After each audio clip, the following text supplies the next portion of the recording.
How's it going, everyone? Welcome back to the shop. So a few weeks ago now, I was at Home Depot walking around looking for something. I don't even remember what it was. It was not this. And I happened to walk by the clearance section. I try to make it past there every time I go just because I'm cheap and I want to try to get stuff that's on sale. And this happened to be sitting on the floor in the clearance section. I have been wanting to get a track saw. I don't have one at all. I've been wanting one, and like most of you probably, I've been holding out because I've seen some other reviews, and I'm at that point in my woodworking career where I'm trying to get higher level, better quality tools. But when it comes to track saws, it comes down to things like little nitpicky things usually about how the track is made, or whether it is compatible with other systems, or maybe the dust collection's not as good, riving knife, no riving knife. It's little things here and there, and they all have something that the other ones don't. And then some of the ones that, even some of the big ones like Festool, have things not on there that some of the other ones do that some people like. And it's just one of those things, right? But I've been wanting and holding out for getting either the Makita or the Festool, probably like most of you, just because those seem to be the two top tiers that are available. I haven't had such a need for one that I'm like, I have to get it right now. Like, I need it immediately, and I need to drop everything that I'm doing and go and buy a Festool or a Makita track saw. That's not been the case. I have a 36-inch table saw. I can make that work for almost anything. It can be kind of hairy, kind of a pain, especially if I'm doing longer things. And having the track saw capability would make certain things easier and faster. And I'm all about doing things easier and faster, but it's not something that I got to rush out and spend $1,200 on today. So anyway, I was at the clearance section of my local Home Depot, and I saw this sitting on the floor, and I noticed, I don't know if you can see it, that it was on sale for $200. And I was like, this thing doesn't go for $200. So I looked it up, and sure enough, it's usually $400. So this was half off. So I thought about it, and I said, well, I don't really have to have one, but at this price, at half the price to have the capability of one, it's worth it. Not only that, but for $200, I can make a review video, and maybe somebody from YouTube will get something out of that. So I went ahead and got it because I knew if I left it there, went home to think about it, I would have changed my mind. I would have went back, and this thing would have been long gone.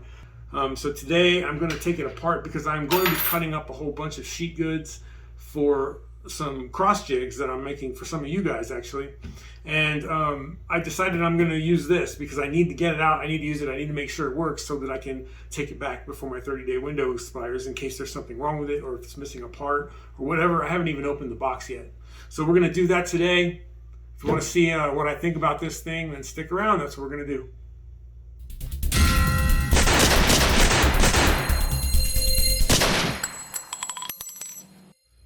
All right, so the first thing that we're going to do is unbox it. See what's in here.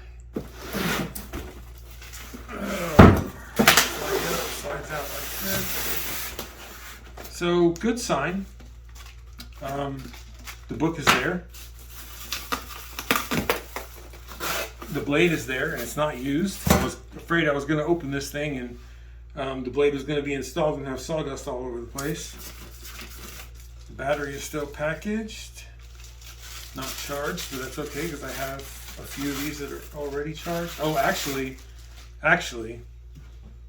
this is not a regular 18-volt 1+ battery. This is a high-performance battery, and I do remember seeing on some of the other videos that this saw doesn't perform nearly as well with the regular 18-volt batteries as it does with this one, but we'll try it out. All right, so this is the clamp that comes with it for clamping down the track. And I do know from a couple of the other review videos that I've seen that one of the complaints is that it only comes with one of these. And I don't know how difficult it is to get another one, but we'll see what the difference is. It's got to be a reason. So it comes with a charger, which I already have several of these. And one of the cool features about this, or one of the features that sets it apart from some of the others, is it has a riving knife, and a lot of those don't. I do know that you can't use the plunge capability of the track saw when this is installed. So most people that I've seen don't actually put this on. I think it just kind of depends what you're going to use it for, but we'll see if we're going to use it or not.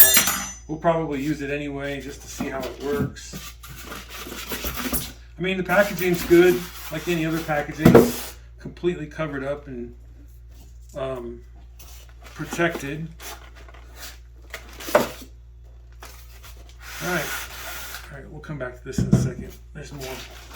One of the complaints I think that some people have is that these tracks are short and you have to connect them together or something. I don't know. I mean, the idea though, I think, is that it makes it easier for them as far as the packaging goes. So you can pick it up and walk away with it relatively easy, and everything's in the same packaging. That seems to be the consensus about why they did that this way. And you know, honestly, the few people that I've seen, most of them don't have a problem with the tracks not being aligned or anything like that. They seem to work really well as long as you set it upright to begin with. So I don't know. I'm not super picky when it comes to certain things, and you know, out of a track saw, I do want it to be accurate. But I just honestly, from what I've seen, I don't think this is going to be a problem for me. My only thing I would say is probably that I wish that there were 4 of them in here so that you could not only do cross cuts. I mean, this apparently is only going to give you the capability to do cross cuts. So we'll see. You got to buy extra track in order to cut, you know, the entire length of a 4x8 sheet. All right. So I have never used a track saw. I have never held a track saw. Honestly, I don't think I've ever even seen one. Maybe in Rockler I've seen one walking by, but I haven't like examined it. I will tell you, my first impressions are that it looks pretty well built. I mean, I'm not seeing anything here that would indicate bad quality. I mean, you know, there's plastic here. It is Ryobi. I don't know what this is. It's all plastic. This is all plastic. My understanding is the more expensive ones are metal. So there is that, you know, if you throw this thing on the floor, it's going to break a lot easier than a metal one. So anyway, you know, I'm not in the habit of throwing my tools on the floor. I'm pretty conscious about how I take care of my stuff. So if I drop it and it breaks, that's on me. So when it comes in, it's packaged, it's down in the down plunge position. When it comes up, it locks into place. So what happens is there's this black button here. You have to push that to unlock it so that it'll plunge down and up. So it's hard to say. I don't know if you can see that. You have the regular saw use setting, and then you have this one over here where it's at now, which is kind of a score setting where when you plunge it down with the blade installed, the blade will only extend a little bit past the bottom edge here so that you can do a score cut first if you wish. So if you're doing something like melamine, that's usually a good way to do that, is you'd hit it with a score cut and then cut all the way through with the rest of the cut, and that helps you avoid chip outs and stuff like that, especially on something like melamine. I have also heard not great things about this blade. I'm not going to use it. I'm not going to install it. I bought a Diablo. That's the one that we're going to put in. All right, so you have the saw setting, you have the score setting, and then this third setting is where it plunges and locks in place in this position. And the reason for that is it gives you access to do your tool change. I'm going to go ahead and install my blade since I've got it in this position. And I will tell you one thing that I'm noticing here. This thing did not come, unless it's on the saw somewhere, which it might be, did not come with the Allen wrench to install the blade. Ah, yes it did. It's on the saw. There's 2 of these wrenches. There's one here and there's one here, and this one is used for some track adjustments that we will deal with later. Not only do you have to put it in this position and then lock it down so that you can access the hardware to put the blade on and off, but there's also a blade lock, and that is right here. and that will keep it from rotating while you're trying to spin it. But for now, I'm gonna do what they say, which is turn this up on its side, depress this, and remove this.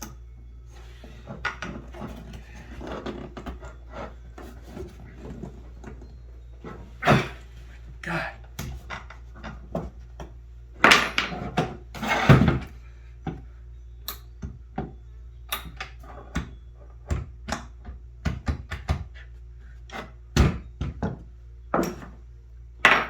Can't get that thing off of there.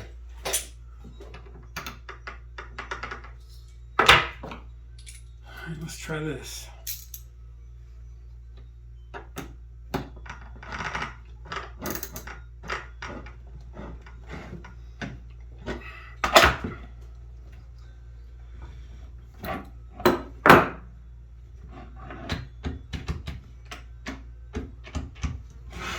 So I will say that this is kind of irritating. I've tried this several times now. I don't think it's normally supposed to be this tight, but at the same time, I've had a hell of a time keeping this thing in position when I'm trying to loosen it up when it's too tight like this. And maybe that's because I'm putting a lot of weird pressure on it. I don't know. Maybe I accidentally hit the button. I'm not sure. But it tells you to put it on its side. In this case, it was easier for me to do it like this with it facing me.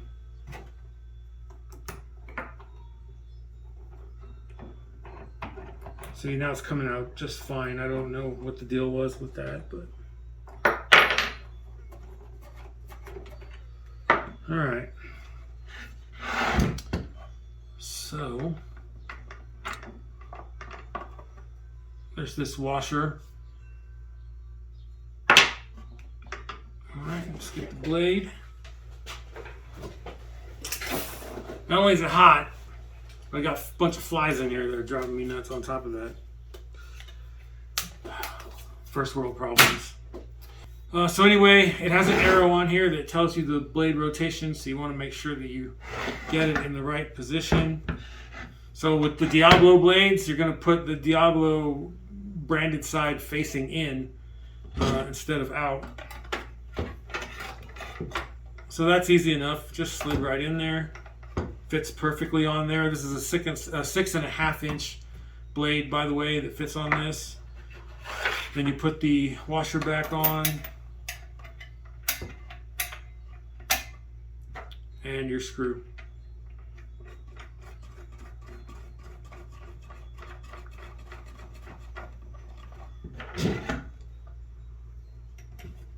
That's why they tell you to tilt it up.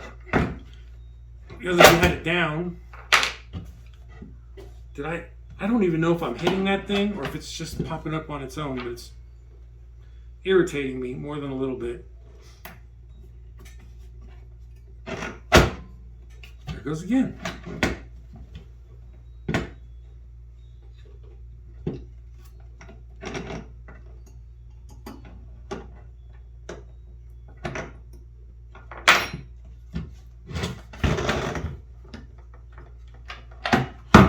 All right, so right there on the blade change, once you get it in there, it's not a big deal.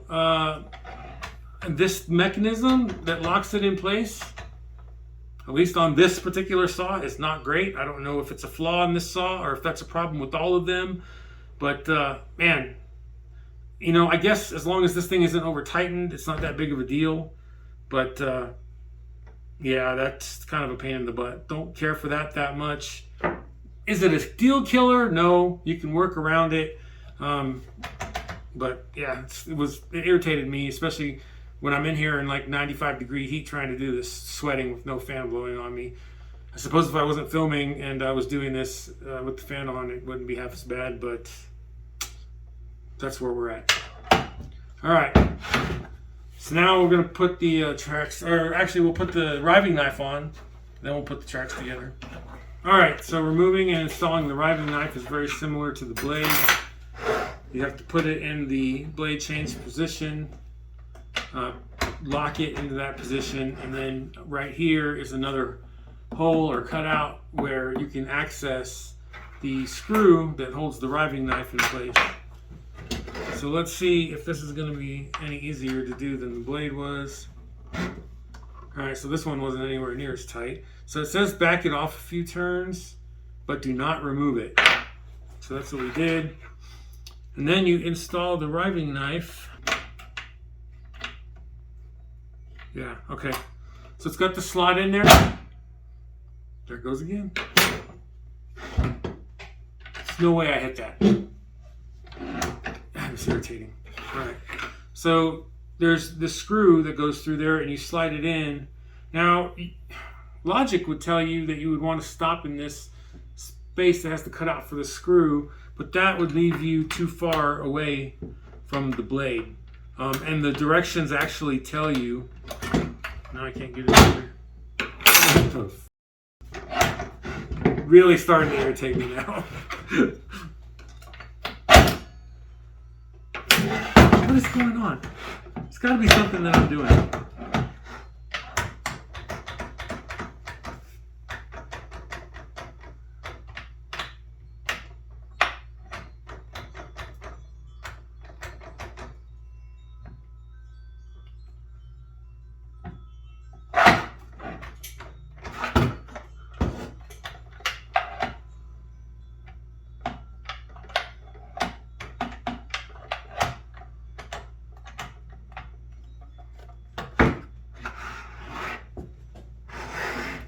All right, so when you put this in, if you're back like this, it won't go in. You have to have it right in the right position. So if you're having trouble getting it in, that's why. Just start back here and then rotate it forward until it slides in. And then you can't really feel when you hit that round opening in there, so you wouldn't be able to stop right on it anyway. But I can tell you with it all the way seated in there, you can see that that's where it's supposed to be at. So that's where we're going to leave it. So I'm going to insert it all the way, and the instructions actually tell you to do that, to insert it all the way. And then you tighten this back up.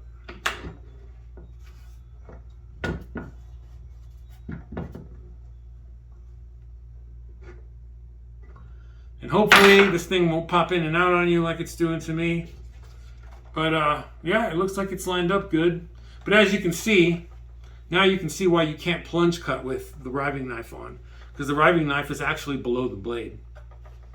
So when it's up, it's not a big deal. But when you plunge it down, you see the knife comes out first before the blade does. And that's not going to work. So if you plan to do a plunge cut where you're sitting in the center of the material, you have to take that riving knife off. Otherwise, you have to start farther back and plunge and then go onto it, which is what I'm probably going to do. All right.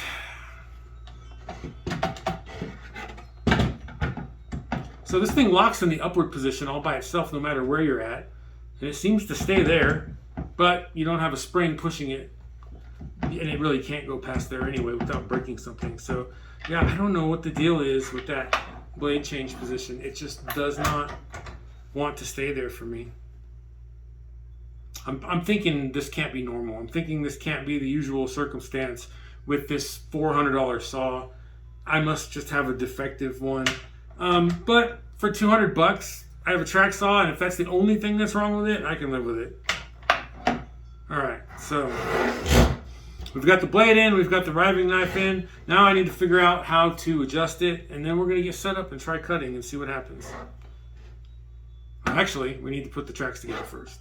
All right, so the other tool that's in there is for these. At least that's one of the things that it does. On the back of the track, you see these two metal support bars, and there's 4 set screws on each one. So what you have to do is you have to loosen them up, slide them over so that it's half on this one, half on that one, put them together, and then tighten them up, and that's how you hold it together. I've seen a few different people do this, and I'm going to do it the way that I don't recall who it was. Probably more than one that did it this way, but I'm going to do it the same way.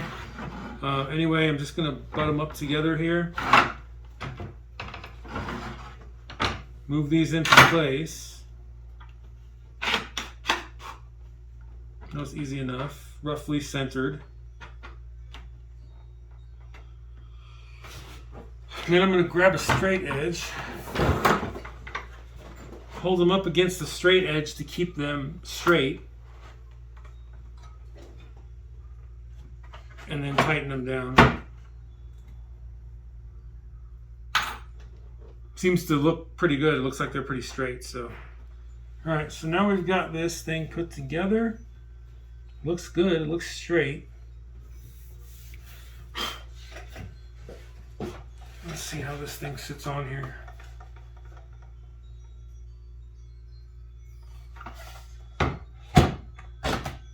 All right, so there's a groove down here in the bottom that sits on this raised portion of the track.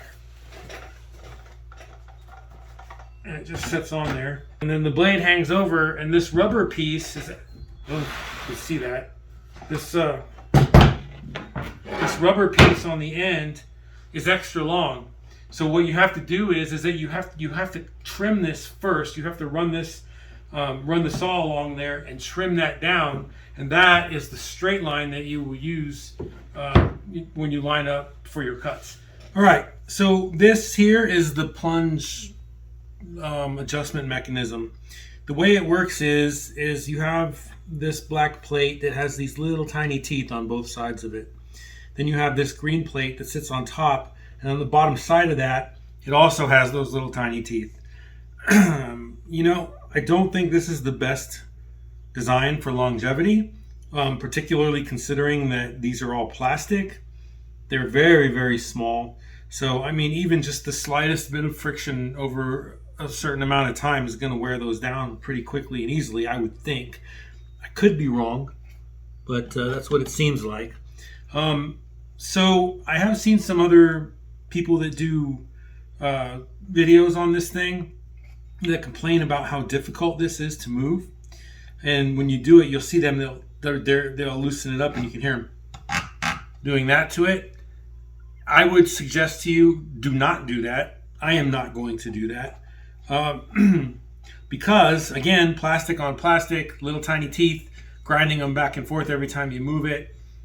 As you can imagine, after a very short amount of time, I would think those would get worn out, and then this thing would be worthless. The only thing that would hold it in place would be friction. But so what I would suggest, and what I'm going to do, is loosen it up a little bit extra.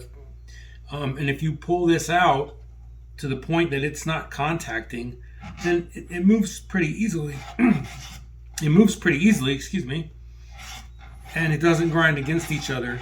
And that's the way that you want to move it. I'm going to set it for about 3/8 because we're going to be cutting some 1/4 inch acrylic here in a minute. So that's about the right depth for that. So what happens is there's a little notch on the end of the saw here. And it corresponds with this corner of the green plate here. So when you plunge it down and you hit that spot, it stops right there. So that's how you adjust your depth of your plunge with this, and that's where I'm going to set this. So the only thing left to do now is I'm going to get set up with my acrylic to do some test cuts on this thing, well, after I cut this off. So let's get set up for that. All right, so once you got it on the track, it sits on there kind of loose. And clearly you don't want it to be like that, because then it's not going to cut straight. Not perfectly straight. So the way that they have designed this is so that you loosen this turn screw up right here, and then it has this cam that, I don't know if you can see it, but when you push it, it pushes against the side of this rail and moves it over this way until it locks in place so there's no play. Now I imagine you don't want that too tight because you want it to slide, so I'm just going to have it make contact. And then very lightly, because I still have to do the back side. Now the back side is kind of hard to see, but it's way back down in here. And it's the same thing, but it's just a whole heck of a lot harder to get at. I think, if I remember right, there were some people that didn't like this because of that specifically. It was one of the things they didn't like about it, but it is kind of a pain to get down in there. And you kind of have to do it by feel. There's that. So I got that one, that cam pushed over. I'll lock that one down. Make sure this one's still good. Lock it down. And now Now there's no play. So you get a better or more accurate cut. What this is there's another little cam type thing that comes out the side over here. And that, I guess that's one of the things that some people really like about this that others don't have. It's an anti-tipping feature. So basically that little thing slides out and up underneath this rail so that this thing can't tip over and fall off the rail like that. And I guess that's the main purpose of that. So all you do is you loosen this up, and then this thing slides like this. And when you push it this way, that little metal arm slides up underneath the rail there, and then you just tighten it down, and then it's locked down on there so that it won't fall off. So I got everything on there. I got it all adjusted. Now the next thing to do is I need to cut this rubber piece off.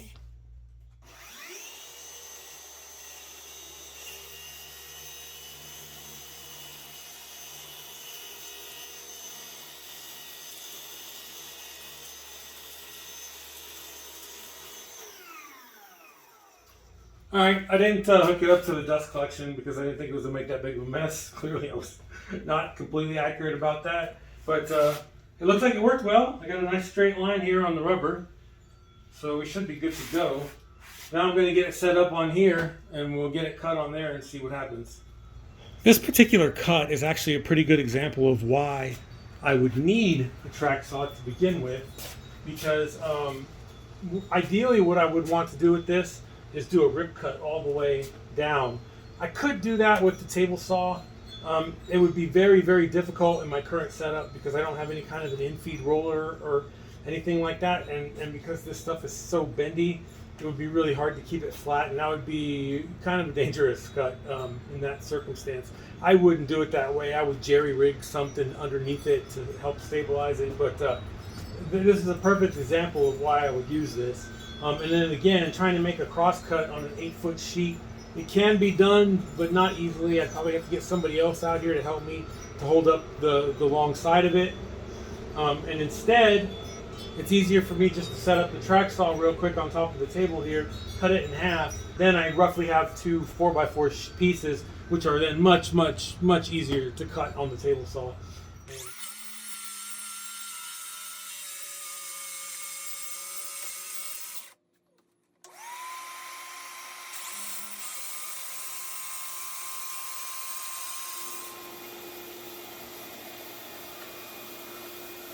Okay, so what I will say is the depth adjustment seems to be right on, or, I mean, I'm not going to measure it exactly, but I put it 1/8 of an inch, to plunge 1/8 of an inch deeper than the material, which is 0.22 of an inch, roughly 1/8 of an inch deeper, and that looks like about what it did. It cut into the foam, I don't know, roughly 1/8 of an inch or so. The cut looks good. The cut looks really good. I mean, it looks, it's straight. The track did not move on me. It's a nice, clean cut. That's kind of difficult on acrylic. I mean, I have a good blade on the saw, but I don't know if it would have done the same kind of a cut with the blade that came with it. But it's nice and clean. It's not jagged, no chip out, nothing like that. I didn't feel it bogging down or anything like that, or losing power, but I can definitely tell it doesn't have the same amount of power as a corded saw does. But I mean, in this case, it didn't really affect it. It didn't feel like it affected it. We're going to try it on some 3/4 inch MDF, which is much thicker and harder to get through, and that will be a better test of its capabilities. But I mean, as far as this cut goes, I'm really happy with the way it came out. The only thing I would say is, again, I forgot to turn on the dust collector for the first third of a cut or so, and it made a mess. I turned it on and completed the cut. I guess it's not a fair assessment because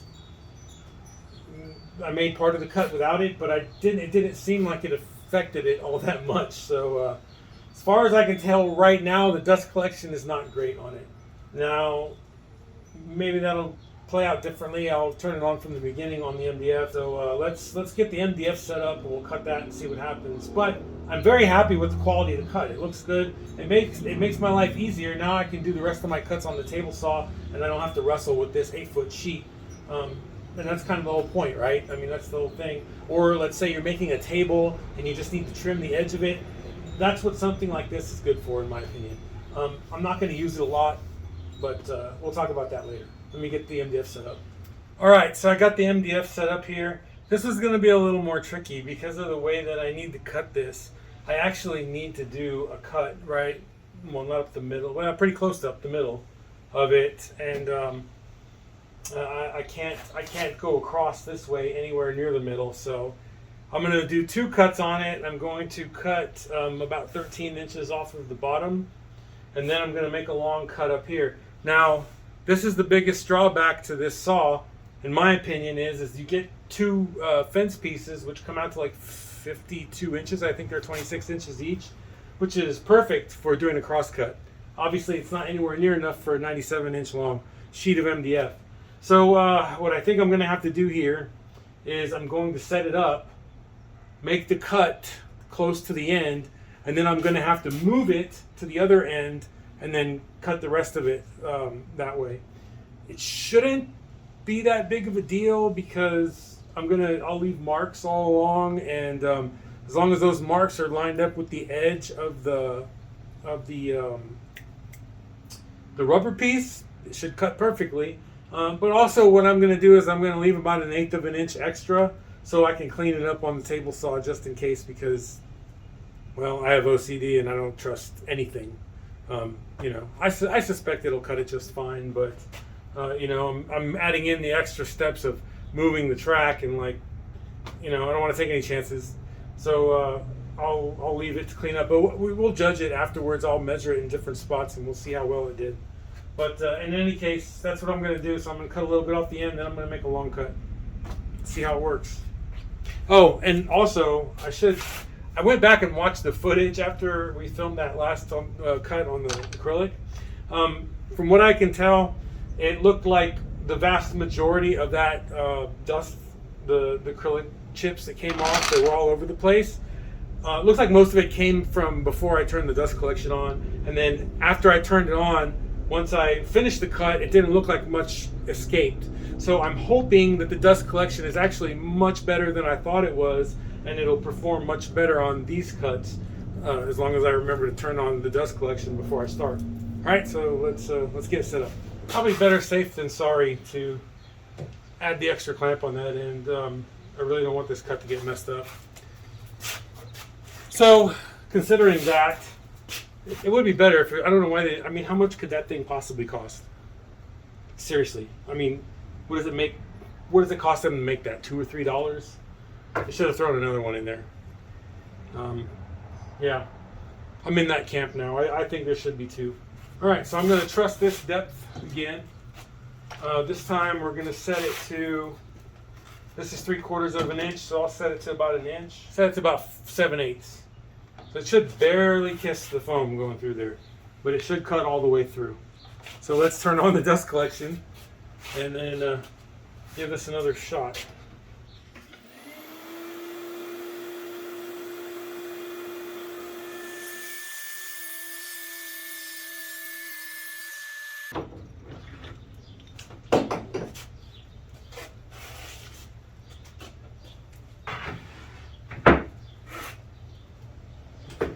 All right, so dust collection is definitely not perfect.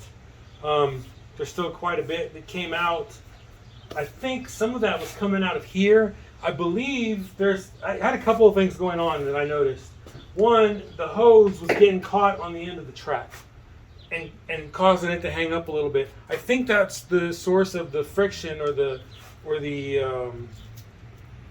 resistance that I felt when cutting the acrylic. This time I saw it, I knew it was happening, and I got it and I moved it. And honestly, no bogging, no problem with the power. That thing cut right through that 3/4 MDF like butter. It was easy. It pushed really easily once I had the hose out of the way. And I mean, look, there's not a single chip out. a fray. I mean, that's a nice, perfect cut. And again, a lot of that has to do with the blade. But man, that's actually pretty impressive. I mean, it's nice, and it cut a nice, straight, perfect cut there.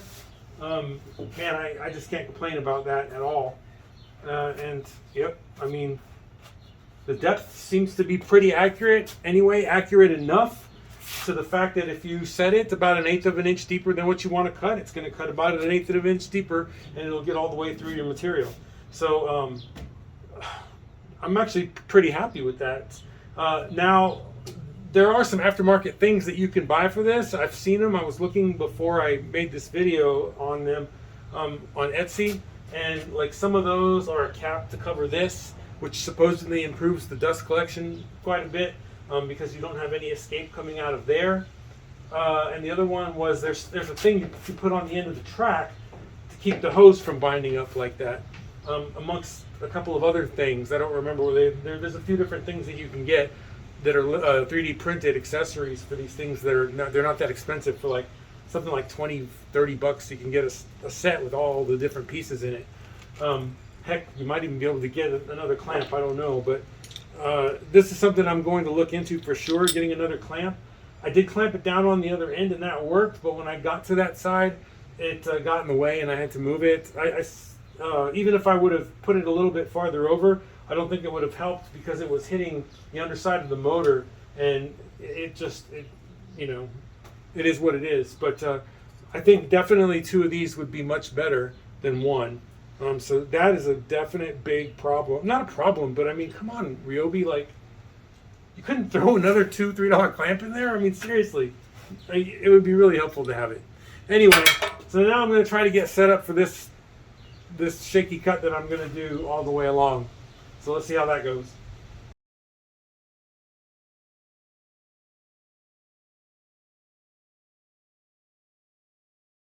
Okay, so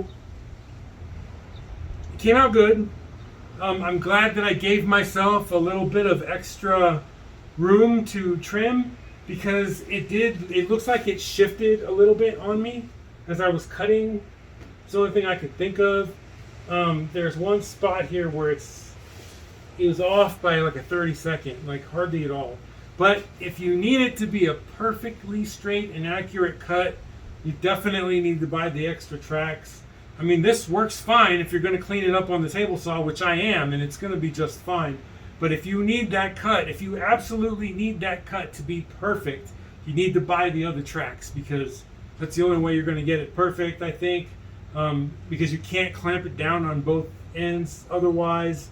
And I definitely would clamp it down on both ends because clearly it moved just a hair up here. Just enough to throw it off, but again, it's not going to matter to me or this project. And again, the cut was great. Yeah, I mean, I really can't fault the thing for this because I used it in a manner that it wasn't intended to be used, right?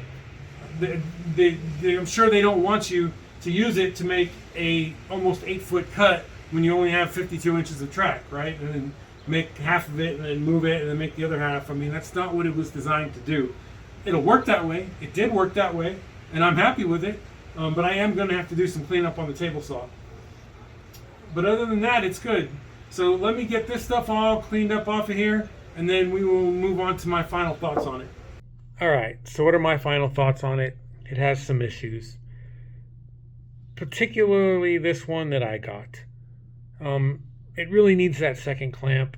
In my opinion, you can get by without it, but it would be much, much better with that second clamp. I don't have any complaints about the track or about the way it cuts or the quality of the cut.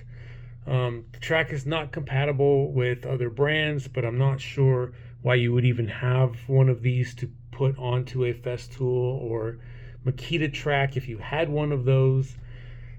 You know, and additional tracks for it are going to be much, much cheaper than any of those other brands anyway. So in my opinion, it's a moot point. By far the biggest problem was that it absolutely refused to stay in that blade change position. It's just a little plastic rod that extends out into a little recess, and on mine it appears that it's not extending all the way into that recess like it's supposed to, which is likely why it's, doing what it's doing. It's probably a real good possibility that that's why it made it into the clearance area in my store. I don't recall ever seeing one in my store before, and I haven't seen one since, so logic tells me that somebody probably ordered it online and then returned it. I'm not going to sugarcoat it. I came close to throwing that thing across the shop at least once. But at the end of the day, how often do you really need to change that blade out? The reality is it's not often, so it's something that I can live with, particularly considering the fact that it works pretty darn well for its intended purpose. I got nice, clean, straight cuts out of it, and it gives me the capabilities that I needed to get from it. You probably noticed that I didn't use it on any 2-inch thick hardwoods or make any crazy beveled cuts with it or anything like that. And that's primarily because I didn't have any materials like that on hand, and it's not something that I would really use it for very often, if at all. There are other reviewers out there that do that, and then they compare it to all the other models that are out there. And I'm certain it most likely would have some noticeable effects on power with something like that. But for what I need it for, it does the job, and it does it well enough. And it's not really fair to compare it with another brand that costs several times the amount that it does and from which you would expect superior performance. If you need a track saw for those kind of cuts or materials, I would suggest that you save up for something like a Makita or Festool. If you primarily need it to break down sheet goods to make them more manageable to use on the table saw like I do, with some occasional use on thicker or harder materials, I'd say consider it if you can find it for $200 like I did. And that's assuming that the issue that I had with it locking is not systemic across the platform. And I haven't really heard a lot about that, and I've watched several other reviews on it, and I don't think that that's the case. But at full price, it's close enough to something like the Craig, or it's probably even more than the Win. And even close to the Makita when that thing goes on crazy sales like it did a couple of times last year. In which case, I'd recommend that you pass on it and get one of those other ones, especially the Makita. I mean, that's just a no-brainer. You'd have to do your own research into the capabilities and the known issues with those other brands and make your own educated decision as far as that goes. But the bottom line is I'm content with it at the $200 price point that I got it at. But knowing what I know now, I very likely would not get it at full price. And that's about all I have to say about it. Again, at $200, I think it's definitely worth considering, but at full price, probably not. And that's going to wrap it up for this video. If you made it this far, I'd greatly appreciate a like and subscribe to help me out with the algorithm, and that's that. So as always, stay safe, happy woodworking, and thanks for watching. I'll see you on the next one.